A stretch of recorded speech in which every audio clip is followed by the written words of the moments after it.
শবে বরাতের রাতে যে নারী 3টি আমল করবে ওই নারীর কপাল খুলে যাবে। কেননা শবে বরাতের রাত হচ্ছে এমন একটি রাত, এ রাতে আল্লাহ তাআলা অসংখ্য অগণিত মানুষের গুনাহখাতাগুলো ক্ষমা করে দেন। আল্লাহ তাআলা নিজে বলে দিয়েছেন সুনান ইবনে মাজার 1390 নম্বর হাদিস, নবীজি সাল্লাল্লাহু আলাইহি ওয়াসাল্লাম জানিয়ে দিয়েছেন, ইন্নাল্লাহা লা ইয়াত্তালিউ ফি লাইলাতিন নিসফি মিন শাবান ফায়াগফিরু লিজামিই খালকি ইল্লা লিমুশরিকিন আও মুশাহিন।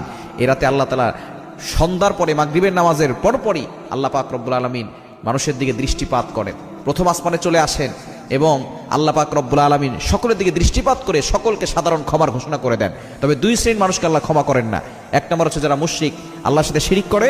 দ্বিতীয় নম্বর যারা মুশাহিন, যারা আল্লাহর সাথে হিংসা করে, মানে কারোর সাথে হিংসা পোষণ করে, এদেরকে আল্লাহ তাআলা ক্ষমা করেন না। এজন্য এই দুইটি কোয়ালিটি থেকে আমাদেরকে দূরে সরে আসতে হবে এবং নারীরা, মা বোনরা 3টা কাজ করবে। এক নম্বর হচ্ছে আপনি আপনার প্রয়োজনের নামাজগুলো পড়বেন। প্রয়োজনীয় যে জিনিসগুলো আছে, সলাতুল হাজত, আপনি 2 রাকাত নামাজ পড়বেন।